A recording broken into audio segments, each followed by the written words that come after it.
On Larry King Now, the new UFC Bantamweight champion Holly Holm in one of her first interviews since upsetting Ronda Rousey with the kick heard around the world. Did she hurt you? She landed a couple punches that I thought, well, let's not make a habit of that, you know? Did it bother you being the underdog? No, I like that. I like going in knowing that I just have everything to prove, and hard work is what it comes down to. And during training camp, I can't tell you how many times I cried just from wanting to do everything perfect, and some days training wasn't awesome, other days it was great. How'd you celebrate? You know, I went, hung out at the venue for a bit, had to do some, stuff after the fight, and then went to the hotel, showered, and went and had a beer and french fries at a pub with my family. Plus, was Ronda Rousey your toughest opponent? Every opponent I feel is my toughest opponent. Was there someone who gave you a rougher night? In the fight, yes. All next on Larry King Now.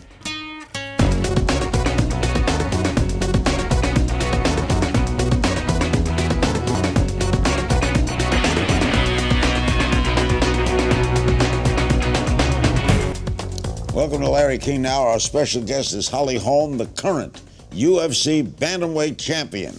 Get the belt here to prove it. In stunning fashion last weekend, Holly took the title from UFC's reigning champ Ronda Rousey in the UFC 193 fight held in Melbourne, Australia. With that win, Holly's UFC record improves to 10-0. Before signing with the UFC, Holly was a professional boxer and kickboxer, and during her boxing career, she defended her title 18 times in 3 different weight divisions for a record of 33-2. Who'd you lose to? And Sophie Matisse, I don't know exactly how the French pronounce her last name, but and Rita Teresi from real early on in my career. You never forget those. Though. Never. You're back in the States. What's been the reaction back home in Albuquerque? Oh, it's been crazy. Albuquerque is such a great, supportive town, and they're just so ecstatic. I have so much support there and so much love coming from Albuquerque. So I haven't been home yet, and I still won't be home for a little while, but I can still feel their love all the way from here. How'd you celebrate? I went, hung out at the venue for a bit, had to do some, stuff after the fight, and then went to the hotel, showered, and went and had a beer and french fries at a pub with my family. Were you confident before the fight? Yes, I always go in with every intention of winning, and so you have to be confident in yourself, with always knowing that anything can happen, and being aware of their strengths when you get in there. Ronda's been a very dominant champion for a reason. She's worked very hard, and she's very, very talented, so I knew that I had my hands full, but I knew that it was possible. Muhammad Ali, who I interviewed many times, told me every boxer has a little fear because the other person's trying to hurt you. That's right. Everybody else is going to watch the fight for entertainment, and you're in there for survival. And they're coming in there trying to hit you with everything they've got. But this has been the most pressure-packed UFC fight ever, right? Melbourne, Australia, both undefeated. Were you at all uptight at all? During training camp, I can't tell you how many times I cried just from wanting to do everything perfect, and some days training wasn't awesome, other days it was great. Days I would feel, unstoppable. I would also even cry on those days because I could just sense victory. But as soon as the fight actually came, I had put all my hard work into training, and I actually was a little more at ease than normal, not than normal, just more than I thought I would be for this big of a fight. So yeah, my nerves were high, but older man told me one time, I'm sure you're probably nervous, but at least all the butterflies in your tummy will be in formation by the time the fight comes. Did it bother you being the underdog? No, I like that. I like going in knowing that I just have everything to prove, and hard work is what it comes down to. Was the crowd for Ronda? I think it was a little bit of both. Australia, they say they always pride themselves on rooting for the underdog, so I think I had a lot of fans there wanting me to do well because I was such an underdog, but Ronda's so loved that she has a lot of fans. You had a scuffle at the weigh-in? Yeah, we had a pretty intense stare down. Was this to help the... Oh, it was not the planned. fight, no? It just kind of, she got off the scale and had a lot of energy coming over, came to do a face-off, and so it got a little intense for a minute. But She didn't fist pump you? oh, when the fight started, no. Did that bother you? No. It's a high emotion sport. So. Did you know her? I've fought on the same card with her before, but it's not like we've ever really sat down and had, an in-depth conversation. Her injuries were pretty rough. She can't fight for 60 days. Yeah, I mean, there's injuries I've had even when I've walked out with a victory. So, but I hope she heals quickly.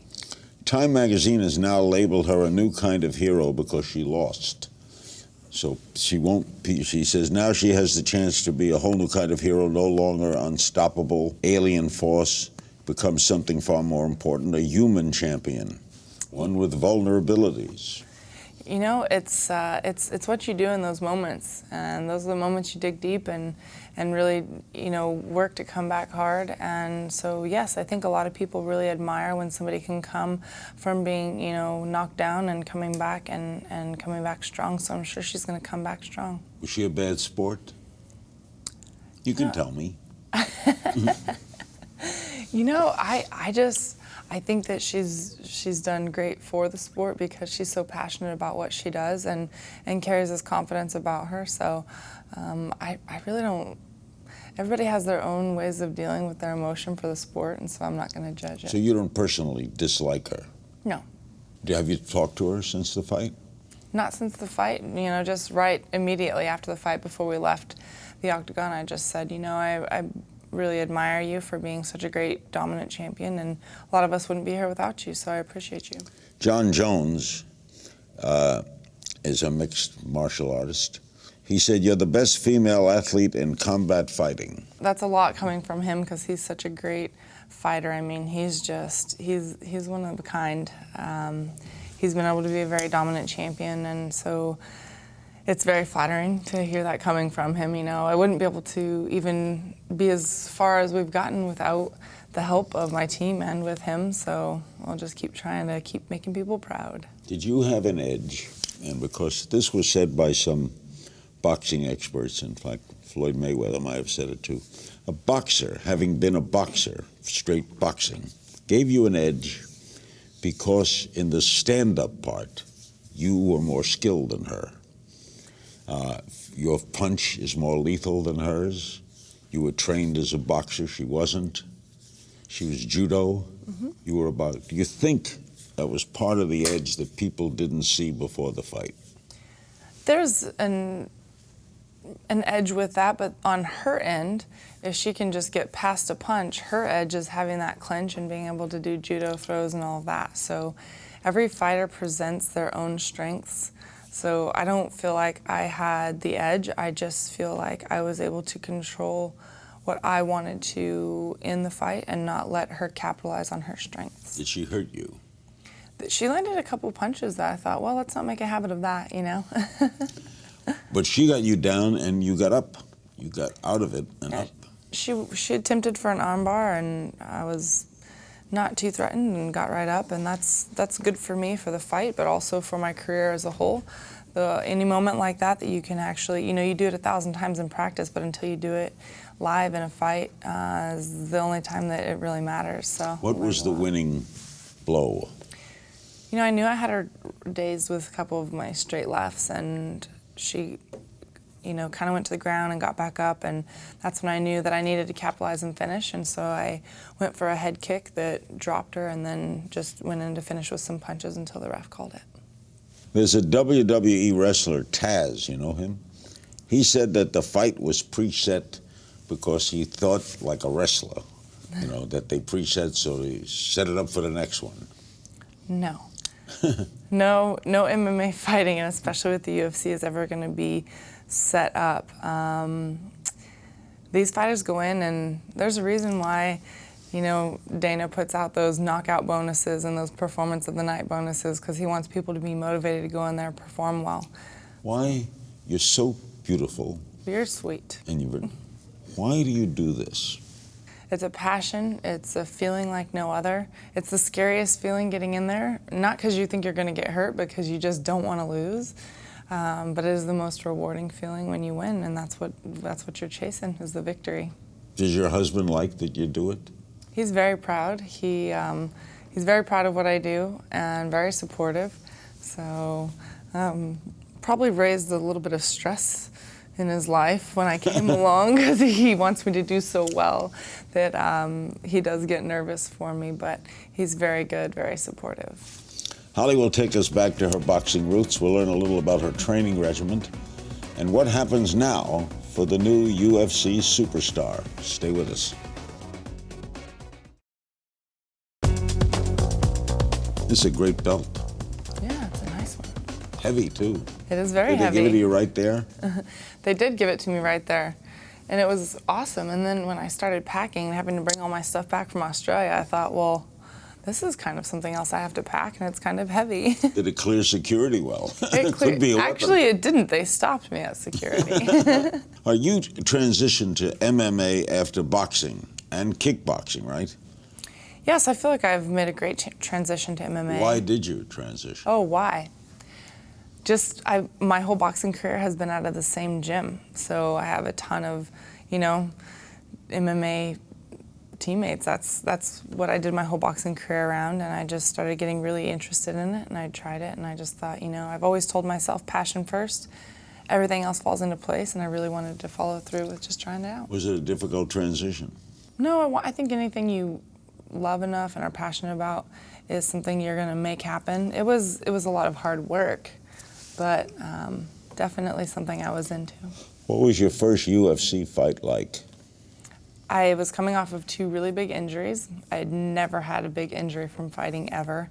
I had a broken arm from a previous fight I'd been in, and I had a herniated disc from practice in my neck. So I had to postpone my first UFC fight, and it was all this anticipation of me coming to the UFC.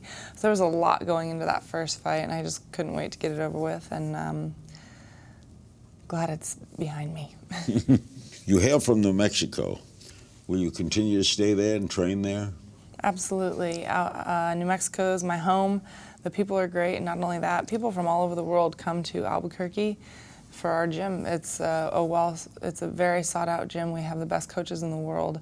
So I'm just very fortunate that it's right at home where I've been my whole life. What's a day of training like?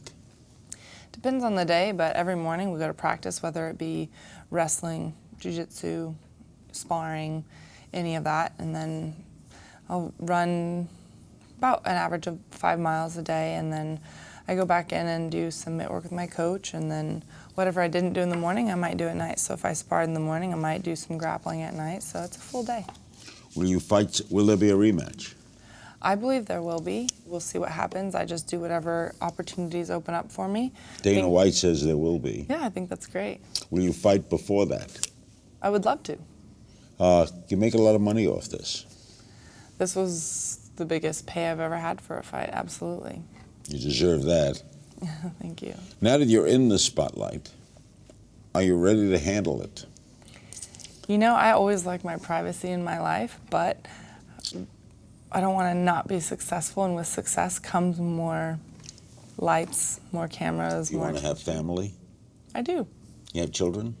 I don't have any yet, but I want to. You want? Yes, when I'm done fighting, though.